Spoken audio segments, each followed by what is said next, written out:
Então, eu prometo para vocês que esse é o último vídeo que eu vou fazer sobre o fotógrafo Adriano Machado. Porque a questão do depoimento dele mudou o rumo da investigação para cima do Flávio Dino, né? Colocando a questão da Força Nacional. Então nós vamos falar muito sobre essa questão da Força Nacional e também sobre o papel do Adriano Machado. E aí eu fiz um recorte, né, do deputado Ramagem, né, do PL. Ele foi delegado e ele fez uma abordagem muito interessante sobre o papel do Adriano Machado enquanto jornalista, né? Porque, gente, o Adriano Machado ele esteve no evento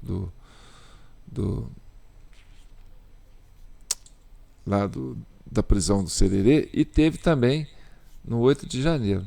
E ele é um cara, como diz assim, chapa branca, né? Ele entra em qualquer lugar.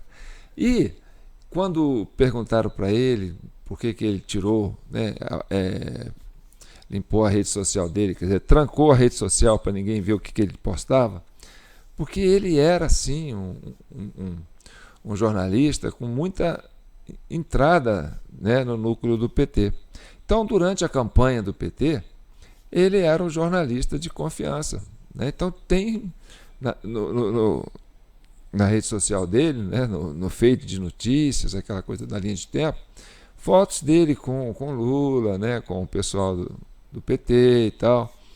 E aí, eu não sei porque que a oposição não explorou isso, né? Porque isso existe. Eu já vi vídeos, né, de pessoas mostrando isso, a gente até guarda essas coisas, mas como talvez seja, né, ele não quis mostrar, é a vida privada dele, ele quis reservar, a rede social é dele, ele não quis ser pública, então de repente não vale a pena mostrar. Mas tinha, entendeu? Então por isso que ele fechou. Ele não saiu, você pesquisa lá, aparece o perfil dele, mas assim, fechado. Não entra, né? Você não consegue ver o que tem na linha de tempo dele.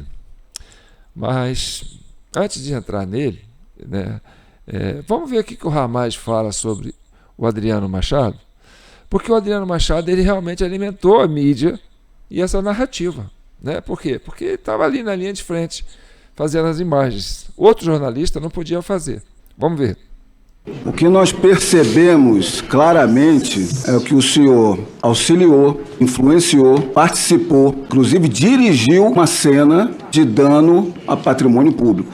Logo em seguida, o senhor fez uma conferência com a pessoa que estava causando o dano, se estava correta aquela imagem ou não. Uma conferência de modo cordial, cooperativo. O senhor tem larga experiência com grandes órgãos de imprensa. Então, o senhor deve conhecer os deveres do jornalismo. Vamos a alguns deles. Código de Ética dos Jornalistas Brasileiros. Artigo 3º. A informação divulgada pelos meios de comunicação pública se pautará pela real ocorrência dos fatos. Não foi o que aconteceu. Código de Ética da Federação Nacional dos Jornalistas. Artigo 7º. O jornalista não pode submeter-se a diretrizes contrárias à precisa apuração dos acontecimentos. O jornalista não pode usar do jornalismo para incitar violência, intolerância e crime, que é o que estava acontecendo. Artigo 11. O jornalista não pode divulgar informações obtidas de maneira inadequada. Portanto, eu acredito que o senhor não atuou como jornalista. O jornalista é uma testemunha dos fatos, mas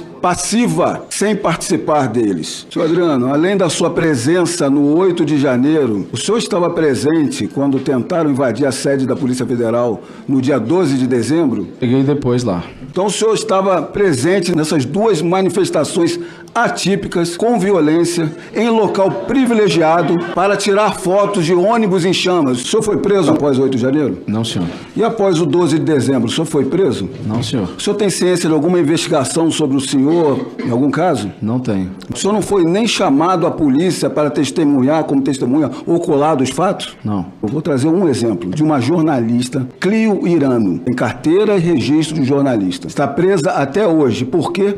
porque ele estava fazendo o registro das imagens do 12 de dezembro. Jornalista como Adriano Machado nem investigação tem. Essa jornalista presa até hoje não participou de qualquer ato de vandalismo, está preso até hoje. Primeiro, um coronel PM que estava de férias, não tinha comando da tropa, vestiu a farda e foi a campo junto com a tropa dele defender e lutar contra vândalos. Está preso. Enquanto quem tinha o comando da tropa não deixou a tropa de prontidão, está solto, ainda foi promovido a comandante-geral da Polícia Militar. Nós tivemos aqui um secretário de Segurança Pública que cumpriu suas obrigações, fez planejamento, reuniões, avisou as instâncias federais, não tinha tropa alguma de efetivo operacional, foi preso. Enquanto o ministro do GSI, o ministro da Justiça, sabiam de tudo, foram alertados e nada fizeram. Essas são as discrepâncias, injustiças que nós vivemos no Brasil hoje. O senhor teve contato com agentes públicos do governo federal antes ou depois do 8 de janeiro acerca da sua participação lá dentro? Não, senhor. Houve outros inquiridos aqui, senhor Adriano, que disponibilizaram seus sigilos telemáticos, telefônicos. O senhor pode disponibilizar seus sigilos para demonstrar o que o senhor está falando? Excelência, eu sou testemunha, eu não sei se...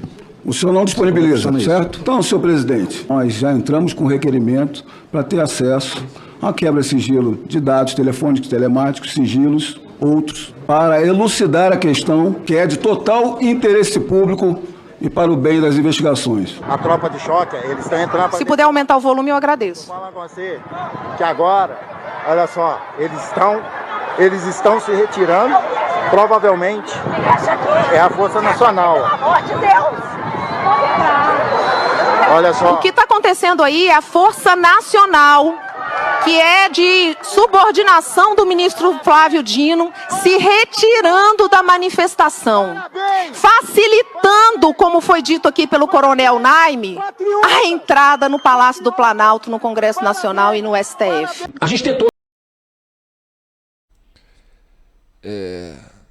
Essa imagem é forte, né? Tá. Agora eu vou ter uma imagem do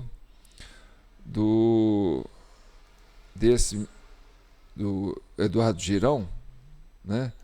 O Eduardo Girão, e aí depois eu vou voltar aqui e a gente vai comentar essa coisa da Guarda da Força Nacional, tá certo? Vamos ver. Espera aí. Palácio do Planalto, no Congresso Nacional e no STF. A gente tentou chamar o comandante da Força Nacional aqui. Adivinha quem foi que colocou a digital para não trazer? Comandante da Força Nacional, que pode explicar. Ele estava de plantão. Onde estava a Força de Segurança Nacional? Foi o governo Lula que não deixou, mas nós vamos insistir. Tá, então vamos lá. Falar sobre a Força Nacional. A pergunta importante não é onde estava a Força Nacional. A pergunta importante, por que a Força Nacional não agiu? Não, não é nenhuma dessas perguntas. A pergunta mais importante é, antes de eu falar da pergunta mais importante, deixa eu me apresentar. Eu sou João Paulo Guimarães, meu nome é João Batista Guimarães, mas eu uso como mídia João Paulo Guimarães. Essa é a Comissão Cidadã de Inquérito, estou presidindo essa comissão e tenho comigo mais de 1.500 pessoas, internautas, que participam comentando, compartilhando, se inscrevendo, fazendo comentários, né? E contribuindo com a nossa chave Pix, jpnoticias@gmail.com. E o objetivo dessa Comissão Cidadã de Inquérito é, além de chegar na verdade, é pacificar essa nação brasileira, pacificar esse povo brasileiro. Então vamos lá. Qual que é a pergunta mais importante? Por que é importante fazer uma boa pergunta? Por exemplo, aquele caso do relógio, do homem que quebrou o relógio. Aí teve uma cena de um agente do MST que vinha numa caravana para Brasília com a camisa do MST, parou no meio da estrada para comer um baião de 2 e comemorar o aniversário de um dos membros que estavam ali. Esse rapaz, que se apresentou como Danilo, né, ele é a fotocópia do cara que quebrou o relógio. E ele estava indo para Brasília naquele dia. E olha que curioso, ele tinha uma blusa preta pendurada no ombro. Ou seja, olha, toma a blusa preta que você vai usar. provavelmente aquela blusa preta que ele estava no ombro é aquela estampada com a foto do Bolsonaro, né? Com uma imagem do Bolsonaro no peito, que ele usou para passar por bolsonarista lá dentro do Planalto, quebrando aquele relógio, e aí deu de frente para aquela câmera, ficou tentando destruir a câmera, coitado. E aí ele não sabia que ele estava, né, colocando a cara dele ali para ser escaneada. Enfim, isso virou notícia, porque todo mundo foi dar notícia, né? Aí a CNN, a Globo, olha lá o bolsonarista. Por que é bolsonarista? Porque está com a roupa do Bolsonaro. O que ele está fazendo? Ele está dentro do Planalto, está quebrando um relógio antigo. Tá. Aí começou a circular na internet que esse rapaz era o Danilo. E o Danilo era um rapaz do MST. Então ficou aquela pergunta: o que um rapaz do MST está fazendo dentro do Planalto? Né? Essa era uma pergunta? Era. Mas era a melhor pergunta? Não. Aí o outro falaram assim: mas ele não é o cara do MST. Ele não é aquela pessoa. É outra pessoa. Aí tem uma questão que o pessoal começou a julgar na rede social, que é falso. A rede social não. A mídia, essa grande mídia, começou a julgar que é falso, que o rapaz que estava lá não é o cara do MST, não é a mesma pessoa, tal. E aí eles tiveram que pegar alguém e prender que fosse igual ou semelhante a esse rapaz que quebrou o relógio. Então, aí a grande mídia começou a falar: foi preso o cara que quebrou o relógio. Por quê? Porque não tinha que acabar essa narrativa, né, de que o cara que quebrou o relógio do MST. Aí apareceu a foto do cara lá, né? E eu não sei se esse cara ainda está preso, não sei o que fizeram com ele. Só sei que a turma tentou convocar esse cara e o governo não quer deixar convocar de jeito nenhum. Aí, mas é o seguinte: mas aí a foto, olha aqui, aí mostra esse cara que é o Danilo, né, do MST, e coloca o outro cara que eles arranjaram para falar que é o cara que quebrou o relógio, tá certo? E aí, não, já achamos o cara que quebrou o relógio, esquece o Danilo. Tá. Só que acontece também que um rapaz foi assassinado, aparece ele num brejo, né? Ele parece que foi cortado, ele teve né? Parece que passaram uma lâmina no peito dele aqui, assim, perto do pescoço, e ele estava agonizando assim num brejo, sabe, no meio do mato. Aí chegou alguém filmando, falando: vou receber aqui, vamos aqui, pede arrependimento dos seus pecados, você vai receber uma extrema unção e tal. E esse cara é idêntico ao Danilo e é idêntico ao cara que quebrou o relógio. Aí o pessoal fala, compara as imagens, fala: não, eu já passei isso aqui. Não, não é não, é muito diferente. Esse cara que morreu é mais velho do que o cara que quebrou o relógio. E também o cara que estava lá na caravana de ônibus é mais novo. Gente, vocês têm que entender o seguinte: o cara vem numa boa, tá? Ele está de boa, vai para uma manifestação. Quando ele entra na cena do crime, a afeição dele se transforma, porque ele fica tenso. Então, aí você já tem, né, uma mudança. Outra coisa, ele mudou a vestimenta. Nós conseguimos detectar a sola do tênis. O tênis é o mesmo, tá? Além das feições que são naturais e uma cicatriz. Aí, negão, a cicatriz não nega. Tá. Aí, tá bom. Esse rapaz que foi morto, não é o cara que foi. Depois que esse rapaz que estava sendo assassinado, que aparece no pântano, ele parece ser mais velho do que o cara que estava dentro a imagem que aparece dele dentro do Planalto. Ou seja, o que aconteceu? Quando ele foi descoberto, ele tentou se esconder, foi para o meio do mato. Por quê? É um pobre coitado, cara. Esse pessoal que o MST recruta, vocês estão vendo a CPI do MST? O que está acontecendo lá? Ali, amigo, eles pegam os caras para treinar guerrilha. Ali, e aí o cara que foge do esquema é capaz deles, entendeu? Tirar o cara de circulação mesmo. Então, o negócio que na CPI do MST lá, vocês estão vendo lá que quem está acompanhando sabe o que eu estou falando. Então o rapaz se escondendo. No que ele se esconde, ele não se alimenta direito, ele desidrata, ele emagrece, suas feições ficam mais velhas, por quê? Porque o rosto enruga, quando você emagrece, né, a sua pele fica mais flácida. Então, naturalmente, você fica mais com a impressão de mais velho. Então, você tem ele em 3 momentos, e aí tem ele chegando, bonitinho, comendo baião de 2. Depois você tem ele dentro do prédio, né, com aquela cara tensa, sabe, eu estou fazendo uma coisa muito errada, tal.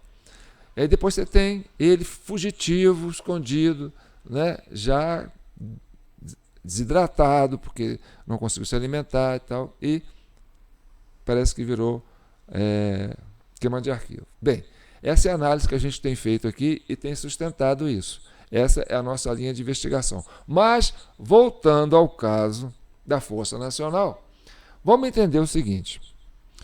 Qual é a melhor pergunta para fazer? A pergunta-chave. Porque onde estava a Força Nacional? Não. A pergunta-chave é: por que o Flávio Dino convocou uma Força Nacional no dia 6 de janeiro? Essa é uma pergunta importante, né? A gente já sabe que a Guarda Nacional que o Dino convocou estava mocada lá no Ministério da Justiça, tá certo? Quer dizer, estava lá sobre, né, olha, eu estou esperando, ela está comigo aqui, vou usar na hora que eu quero. Mas por que ele convocou uma Guarda Nacional? Vamos entender sobre Guarda Nacional? Vamos lá. Vamos lá, vão comigo. Qual é a função da Força Nacional? Eu falo Guarda Nacional porque o Dino tem mania de inventar que vai montar uma Guarda Nacional. Então, para mim, isso aí está mais para a Guarda Nacional, porque é uma guarda política. Eu entendo dessa forma, não é uma força de Estado, do meu modo de entender. O Dino quis criar uma Guarda Nacional dessas mesmo, do estilo do pessoal Venezuela, Cuba, essas coisas todas. Mas, enfim, vamos trabalhar em cima. Qual a função da Força Nacional? Com o objetivo de atuar em situações de crise, emergência ou eventos de grande relevância, a Força Nacional é composta por policiais militares e bombeiros militares de todo o país. Vamos entender, tá certo? A Força Nacional é um consórcio federativo composto por policiais cedidos pelos estados e pelo Distrito Federal à União, com a função de atuar em situações em que a polícia local não é suficiente para suportar a demanda da segurança. Gente, nós estamos falando de Brasília, nós estamos falando do Distrito Federal, nós estamos falando da capital nacional, a capital da República.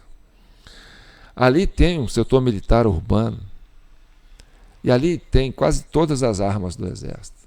Não tem polícia militar, não tem como usar uma força de fora para Brasília, porque Brasília é a cidade brasileira que tem mais força policial, força armamentista. Que eu me lembre, que eu morei em Brasília. Ali tinha o BGP, que é o batalhão, do Planalto. Tinha cavalaria, tem artilharia, tem a infantaria, tem a intendência, tem sei lá o que, bélico, que cuida desse canhão, tanque, sabe?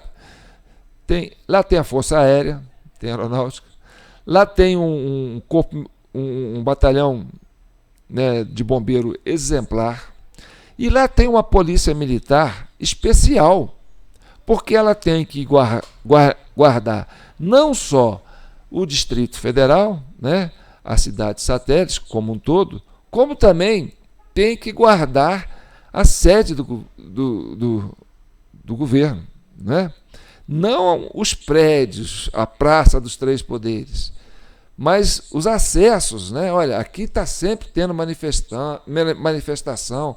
Brasília é um barril de pólvora. Aqui estão todos os representantes congressistas, Aqui a gente tem senadores. Então, aqui a gente tem os ministérios.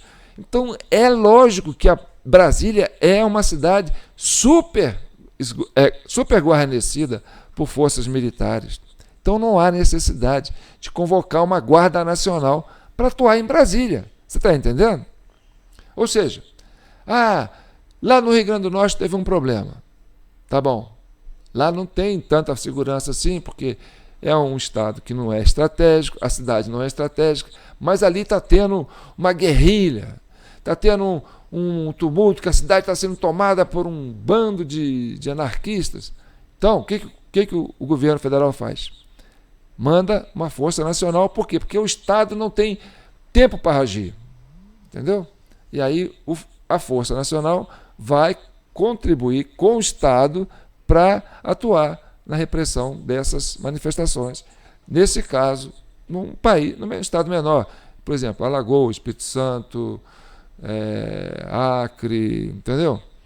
Então, nesse caso, a Força Nacional ela é importante. E você só convoca a Força Nacional mediante uma situação de crise, uma situação de risco iminente, entendeu? Ainda assim, em outros estados que não têm a estrutura que tem Brasília. Então vamos lá.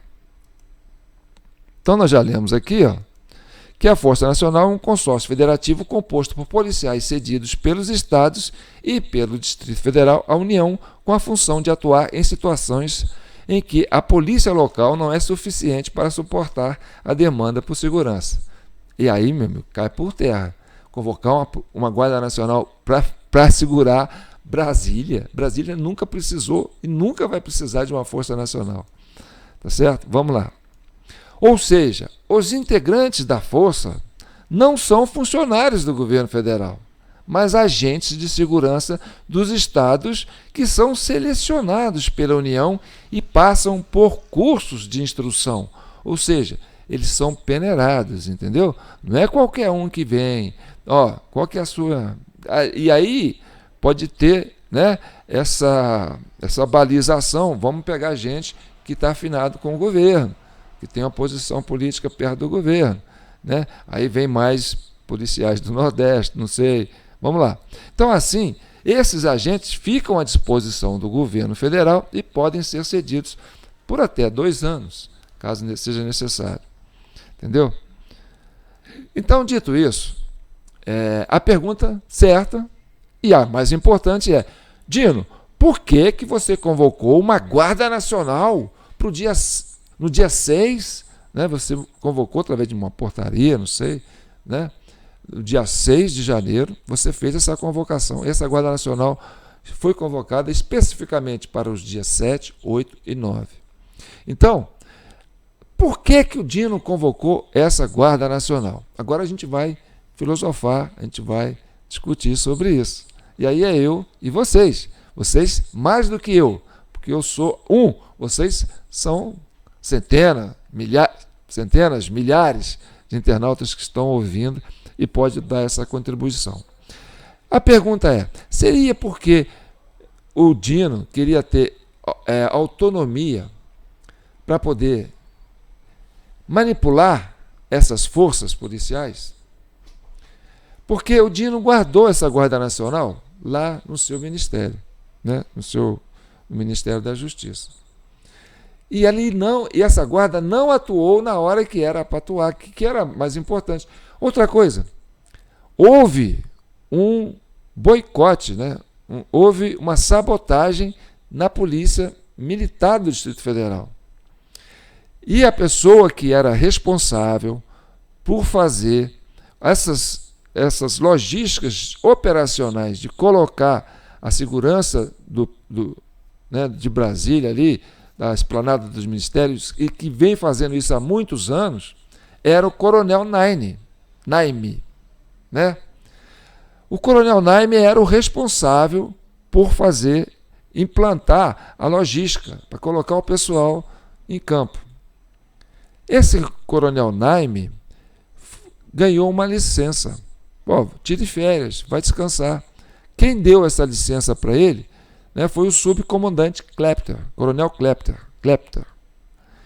E esse coronel não atuou de forma correta na hora de implementar esse plano que foi traçado junto com o secretário de Justiça, Segurança Pública, que na época era o Anderson Torres, que deixou para ele, olha, tá aqui, põe o plano escudo em ação.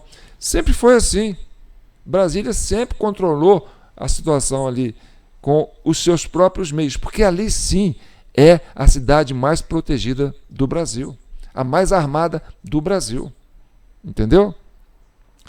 Então, o que acontece? Teve esse boicote, né, essa sabotagem da Polícia Militar, e essa pessoa que foi o responsável, né, que era responsável para atuar, foi promovido. Que não atuou, foi promovido a comandante da Polícia Militar do Distrito Federal. Ele era subcomandante e foi promovido a comandante. Foi aquilo que o Ramagem falou. Então, essa pessoa, e aí o que foi? Qual foi a parte da Polícia Militar que compareceu? Foi o pessoal da academia, quer dizer, os estudantes que nunca tiveram ainda uma participação ativa, entendeu? Sempre foi assim, na parte de exercício, na parte de treinamento. Então foram militares novos que não participaram, quer dizer, pessoas que não tinham. Você vê, tem uma menina dentro do prédio lá, né? Que os patriotas falam assim: você viu que a gente não estava aqui, você viu que a gente não fez nada. A menininha assustada, rapaz, com a roupinha da Polícia Militar ali. Quer dizer, ela não sabia o que estava acontecendo. Entendeu? Então foi uma sacanagem convocar os estudantes da academia para trabalhar na questão da Polícia Militar. E outra coisa, era sobre aviso. Ou seja, você não precisa ficar aquartelado para uma emergência. Você pode ficar em casa, você pode ficar pescando, você pode ficar namorando, você pode jogar o seu futebol, vai para o seu churrasco, mas fica com o seu celular na mão, porque se precisar a gente convoca. Aí você vem para o batalhão, se arruma toda, entra no carro de choque e nós vamos para Brasília. Nós vamos lá para as esplanadas. Então, por que a ideia de colocar sobreaviso, entendeu? Foi estratégica. Porque quem tinha uma força de plantidão aquartelada era o Dino. E essa força de plantidão, né, gente? Putz. Quem tinha essa força era o Flávio Dino, e essa força estava mocada lá dentro do Ministério da Justiça. Quer dizer, ela estava ali a menos de 100 metros do racha, do pega pra capar. Entendeu? Só que, vamos entender a lógica. Olha, esquece a Polícia Militar, ela está de sobreaviso, todo mundo na casa dele. O G. Dias, lá dentro do Planalto, com a guarda, né, a força, né, do Planalto lá, porque o Planalto tem a sua polícia militar também, né? Os caras estavam lá em cima, quietinhos, não foram acionados, e o G. Dias estava lá dentro, a força estava lá dentro, mas estava escondidinha, mocada lá em cima, e o pessoal tocando terror embaixo, e o G. Dias, né, como diz, interagindo, mostrando, dando água, ó, a porta para sair é aqui e tal. Entendeu? Vocês estão percebendo que tem uma logística na coisa? Então era isso. O G. Dias não colocou, né, o batalhão do Planalto, né, que eles chamam de guardiões, eu esqueci o nome. Sim, mas é uma força especial que o Planalto tem. E é uma força poderosa, tá certo? Então ela não foi acionada pelo Flávio Dino, quer dizer, pelo G. Dias. E a força da Polícia Militar também não foi acionada em tempo real pelo subcomandante, porque o comandante não tem essa obrigação de estar ali na frente. Só que ele foi lá para frente, que ele falou: o que está acontecendo? Ele foi, entendeu? Aí acabou apanhando dos infiltrados lá. Outra coisa, o coronel Naime, que também estava de folga, viu aquilo acontecendo e falou: isso não pode acontecer. também foi, entendeu? Entrou em confronto lá com quem? Com os infiltrados. Tem lá a foto do Adriano Machado fez dele, né? Ele arrastando um infiltrado lá pelo colarinho, entendeu? E não era para ele estar lá. Ele estava de férias. E ele foi preso. Agora, ele foi preso por quê? Ele conhece do esquema. Ele ia falar, isso aí foi uma sabotagem, foi uma armação. E quem colocou, né, esse pessoal nessa condição de sobreaviso virou o comandante, que é o Clapton. Entendeu? E aí você tem tudo isso pronto. O Flávio Dino só... E aí tem uma frase do Capelli, que também estava lá no Ministério da Justiça, que virou o interventor, que desceu e começou a trazer a Força Nacional para o fronte. Quer dizer, eles estavam monitorando com drone. Lá de cima eles estavam monitorando com drone, gente. O pessoal que estava lá na Justiça, no Palácio da Justiça, do Ministério da Justiça, e essa fala é do pessoal deles lá. Eles tinham um drone que estavam monitorando. Ou seja, tinha que separar o joio do trigo, entendeu? Agora é o turma nossa que está lá depredando, que está, né, quebrando tudo e tal. Os patriotas estão chegando. Agora sim, tira o pessoal lá de dentro, evacua os prédios. São duas ordens no momento. A primeira ordem era evacuar os prédios. Depois, não, muda de ordem, agora é prender, entendeu? Na época não era prender. A primeira ordem era, não prende, evacua os prédios. E a segunda ordem, agora prende. E aí a Força Nacional do Flávio Dino, que estava aquartelada lá no Ministério da Justiça, vem com o Capelli e cerca os patriotas que já estavam ali, né, atraídos por aquele auê, né, que aconteceu ali. Então você entendeu por que a pergunta mais importante é: por que o Flávio Dino convocou uma Guarda Nacional numa cidade que ele diz que estava tranquilo, que ele não tinha informação que ia acontecer nada, que ninguém sabia de nada, que eles foram pegos de surpresa? Ora, então para que convocar uma Guarda Nacional? Para Brasília? Nossa, hein? E a Guarda Nacional fica lá debaixo do sovaco do Dino, guardadinha, para usar a hora que ele quiser. Entendeu o problema? E aí o Lula sai de avião, vai para tal da Araraquara, né, encontrar com um correligionário lá que era prefeito da cidade. Vai sem, assim, não tinha protocolo, não tinha nada, isso não estava na agenda. Vai, pega o avião, vai. Enquanto o pessoal está chegando, ele sai. Depois que prendeu todo mundo, ele volta. Aí ele chega, vai lá no Planalto, vê aquela coisa toda. Pô, olha que sacanagem. Liga pro general Dutra lá e fala assim: eu quero todo mundo preso que está aí no QG. Muita gente nem estava lá. Eu quero agora. E aí queria mandar a Guarda Nacional para ir lá, prender os caras que estavam no QG. Entendeu? Aí o Dutra conversou: agora não dá, tá de noite. Então de manhã nós estamos aí. Aí põe a Guarda Nacional cercando, né, aquele território todo lá. Baixou uma porrada de ônibus lá para pegar quem? Os brasileiros. Não é patriota, não. É os brasileiros. É os eleitores. São os contribuintes. São cidadãos de bem, são famílias, são pais de famílias que estavam ali, querendo um país sério, um país honesto, um país digno, um governo digno. Não queria, entendeu? Isso que estava acontecendo, não queria depredação, não queria nada. Eles estavam lá há quase 70 dias, assim, rezando, pedindo a Deus que intercedesse pelo Brasil. Por quê? Porque está tudo dominado. O Bolsonaro, quando ele se elegeu, ele não se elegeu porque ele tinha uma força política forte. Ele não tinha uma estrutura partidária política, uma estrutura de poder.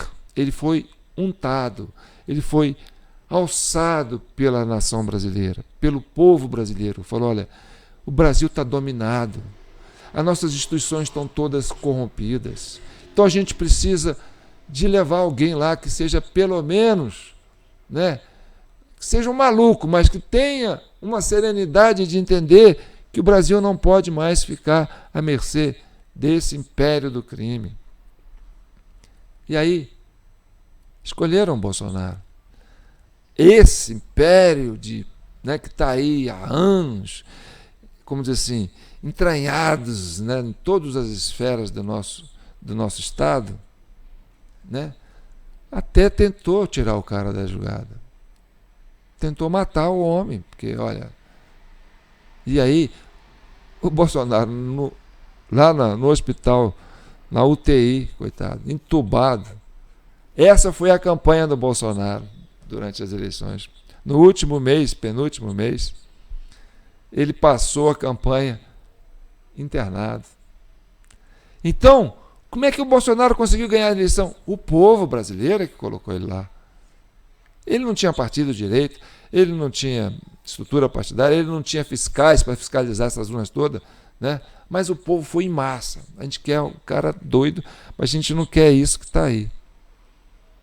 Um cara doido, né? Porque o Bolsonaro tem que ser muito doido, cara, para pegar um abacaxi desse e ir de peito aberto por meio da multidão, porque era só ele, entendeu?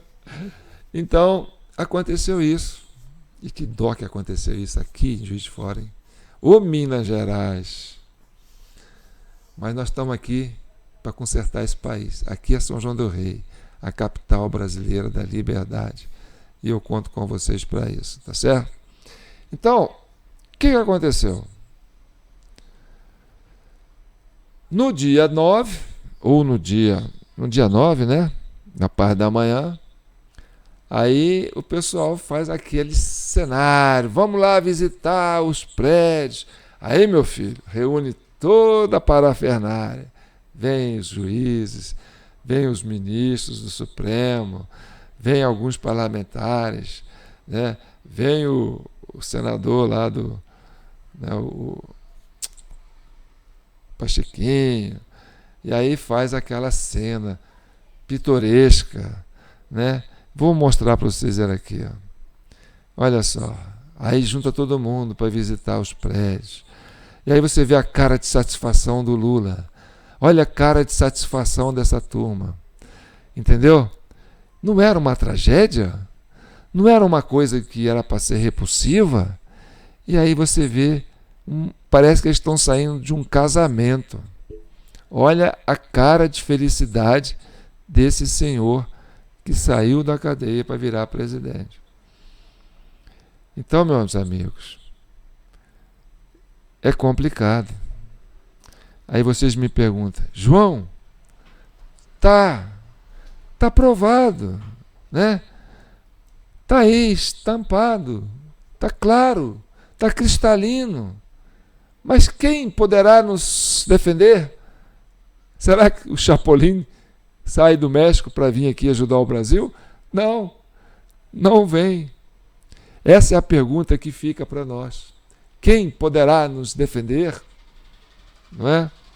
E aí a gente aposta no Congresso, aposta no Parlamento. Entendeu por quê? E aposta na CCI e nas comissões que estão lá, né? Tem a CPI e a CPMI. E nessa bancada de heróis que estão ali enfrentando esse sistema, enfrentando essa mídia, porque o que eles fazem é do arco da velha. Entendeu? É uma mídia velha. E aí, a rede social virou esse campo de resistência. E vocês fazem parte disso. Eu, você, a gente compartilhando, divulgando, comentando, buscando entendimento, tentando chegar na verdade, entendeu? É o que vai fazer a pacificação desse país.